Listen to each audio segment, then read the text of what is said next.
കീർത്തി, നമ്മളിപ്പോൾ ഉള്ളത് കിഴക്കേക്കോട്ടയിലാണ്. വലിയ തിരക്കാണ് രാവിലെ മുതൽ തിരുവനന്തപുരം നഗരത്തിൽ അനുഭവപ്പെടുന്നത് എന്നുള്ളത് തന്നെയാണ് നമ്മൾ നേരത്തെ തന്നെ പറഞ്ഞതാണ്. വലിയ രീതിയിലുള്ള തിരക്കാണ് ഈ ആറ്റുകാൽ പൊങ്കാലയോടനുബന്ധിച്ച് തിരുവനന്തപുരം നഗരത്തിൻ്റെ പല ഭാഗങ്ങളിലും ഉണ്ടാകുന്നത്. KSRTC ബസ്സുകളിൽ നിന്നെത്തുവരും മറ്റു ട്രെയിനുകളിൽ നിന്നെത്തുവരും ഈ ആറ്റുകാൽ പൊങ്കാല അർപ്പിക്കാനായി മാത്രം ഇവിടെ തിരുവനന്തപുരം നഗരത്തിൽ എത്തുന്നവർ തിരക്ക് മാത്രമാണ് ഇന്നുള്ളത്. കഴിഞ്ഞ വർഷങ്ങളെ അപേക്ഷിച്ച് വലിയൊരു തിരക്കാണ് ഈ വർഷത്തെ ആറ്റുകാൽ പൊങ്കാലയ്ക്ക് എന്നുള്ളത് തന്നെയാണ്.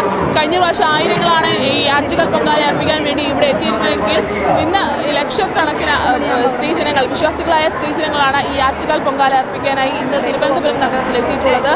അതിനൊപ്പം തന്നെ പറയേണ്ടുന്നൊരു കാര്യം, സംസ്ഥാനത്തിൻ്റെ വിവിധ ഭാഗത്തു നിന്ന് കാസർഗോഡ് ജില്ലയിൽ നിന്നും കണ്ണൂർ ജില്ലയിൽ നിന്നും അടക്കമുള്ള സ്ത്രീജനങ്ങൾ ഇന്ന് ആറ്റുകാൽ പൊങ്കാല അർപ്പിക്കാൻ വേണ്ടി മാത്രം ഈ തിരുവനന്തപുരം നഗരത്തിൽ എത്തിയിട്ടുണ്ട് എന്നുള്ളത് തന്നെയാണ്.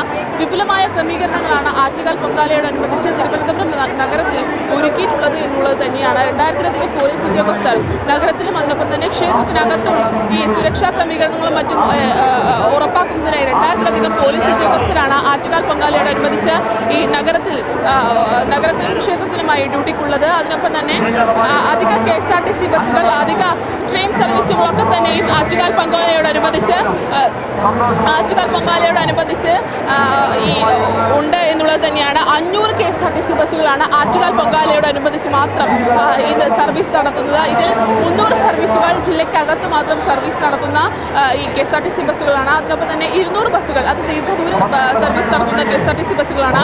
ഈ ദീർഘദൂര KSRTC ബസ്സുകൾ ഈ യാത്ര പുറപ്പെടുന്നതിന് ഒരു 2 മണിക്കൂർ മുൻപേ വരെ ഓൺലൈനിൽ ഈ ദീർഘദൂര ബസ്സുകൾ ബുക്ക് ചെയ്യാമെന്നുള്ളത് തന്നെയാണ്.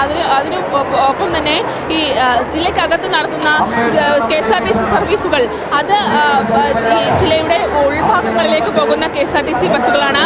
ഇത് കിള്ളിപ്പാലത്തിൽ നിന്ന് നെയ്യാറ്റിൻകര, കളിയിക്കാവിള ഭാഗത്തേക്ക് പോകുന്ന ബസ്സുകൾ ഉണ്ടാകും. അതിനൊപ്പം തന്നെ വെള്ളയമ്പലത്തിൽ നിന്ന് നെടുമങ്ങാട് ഭാഗത്തേക്കുള്ള ബസ്സുകളും, ബേക്കറി ജംഗ്ഷനിൽ നിന്ന് കാട്ടക്കട, വെള്ളറട ഭാഗത്തേക്കുള്ള ബസ്സുകളും, കമലേശ്വരം സ്കൂളിൽ നിന്ന് വിഴിഞ്ഞ പൂവാർ ഭാഗത്തേക്കുള്ള ബസ്സുകളും, മരുതൂർ കടവ് നിന്ന് നെയ്യാറ്റിൻകര ഭാഗത്തേക്കുള്ള ബസ്സുകളും, കിഴക്കേക്കോട്ടയിൽ നിന്ന് നഗരത്തിന് അകത്തുള്ള സ്ഥലങ്ങളിലേക്കും, അതോടൊപ്പം തന്നെ തമ്പാനൂരിൽ നിന്നാണ് ഈ ദീർഘദൂര ബസ്സുകളുടെ സർവീസുകൾ ഉണ്ടാവുക എന്നുള്ളത് തന്നെയാണ്. ഇത്തരത്തിൽ വലിയ രീതിയിലുള്ള ക്രമീകരണങ്ങളാണ് ആറ്റുകാൽ പൊങ്കാലയോടനുബന്ധിച്ച് ഈ KSRTC ബസ്സുകളുടെ കാര്യത്തിൽ ഏർപ്പെടുത്തിയിട്ടുള്ളത്. അതിനൊപ്പം തന്നെ ട്രെയിൻ സർവീസുകളുടെ കാര്യത്തിൽ ഈ മെമു എറണാകുളം തിരുവനന്തപുരം മെമു അത് പ്രത്യേക സർവീസ് നടത്തുമെന്നുള്ളത് തന്നെയാണ്. അതിനൊപ്പം തന്നെ നാഗർകോവിൽ തിരുവനന്തപുരം റൂട്ടിലുള്ള ട്രെയിനുകൾക്ക് അധികമായി ആറ്റുകാൽ പൊങ്കാലയോടനുബന്ധിച്ച് അധിക സ്റ്റോപ്പുകൾ അനുവദിച്ചിട്ടുണ്ട്. ഇത്തരത്തിൽ വലിയ രീതിയിലുള്ള സജ്ജീകരണങ്ങളാണ് ആറ്റുകാൽ പൊങ്കാലയ്ക്ക് വേണ്ടി ഈ ഗതാഗത മേഖലയിൽ ഒരുക്കിയിട്ടുള്ളത്. അതിനൊപ്പം തന്നെ ഈ ചൂട് കൂടുന്നൊരു സാഹചര്യമാണ് ഉള്ളത്. ഇന്ന് പ്രത്യേകിച്ച് തിരുവനന്തപുരം ജില്ലയിൽ ഈ ചൂട് കൂടിയ സാഹചര്യത്തിൽ യെല്ലോ അലർട്ട് കൂടി നിലനിൽക്കുന്നുണ്ട്.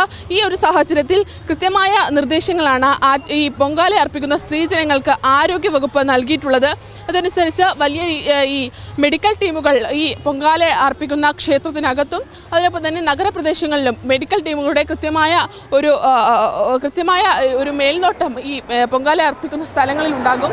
ഈ മെഡിക്കൽ ടീമുകളും അപ്പം ഈ ആരോഗ്യവകുപ്പുമെല്ലാം ഈ കൃത്യമായ രീതിയിൽ നിർജ്ജലീകരണം ഒഴിവാക്കുന്നതിനുമായി ഈ പൊങ്കാല അർപ്പിക്കുന്ന സ്ഥലങ്ങളിൽ കൃത്യമായ കുടിവെള്ള പോയിന്റുകളും അത്തരത്തിൽ ശുദ്ധജല വിതരണം അതത് സമയത്ത് കൃത്യമായ ഇടവേളകളിൽ ശുദ്ധജല വിതരണം നടത്തുന്ന ഒരു തരത്തിലുള്ള ഒരു ക്രമീകരണങ്ങളുണ്ട്.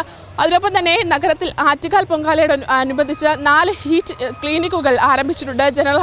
ജനറൽ ആശുപത്രി അടക്കമുള്ള ഇടങ്ങളിൽ ഹീറ്റ് ക്ലിനിക്കുകൾ ആരംഭിച്ചിട്ടുണ്ട്. അത് ചൂട് മൂലമുണ്ടാകുന്ന ആരോഗ്യ പ്രശ്നങ്ങൾ അത് വളരെ വേഗത്തിൽ ചികിത്സിക്കുക എന്നുള്ള ഉദ്ദേശത്തിലാണ് ഹീറ്റ് ക്ലിനിക്കുകൾ ആരംഭിച്ചിട്ടുള്ളത്. ഇത്തരത്തിൽ ആറ്റുകാൽ പൊങ്കാലയ്ക്ക് വേണ്ടി സജ്ജീകരണങ്ങളൊക്കെ തന്നെയും നഗരസഭയുടെ ഭാഗത്തു നിന്നായാലും മറ്റ് സർക്കാർ വകുപ്പുകളുടെ ഭാഗത്തു നിന്നായാലും വലിയ രീതിയിലുള്ള സജ്ജീകരണങ്ങളൊക്കെ തന്നെയും പൂർത്തിയാക്കി കഴിഞ്ഞിട്ടുണ്ട്. ഒപ്പം തന്നെ പറയേണ്ടുന്നൊരു കാര്യം, 10:30 ഈ പണ്ടാര അടുപ്പിൽ തീ കൊളുത്തുന്നത്. അതോടെയാണ് പൊങ്കാലയ്ക്ക് തുടക്കമാവുക.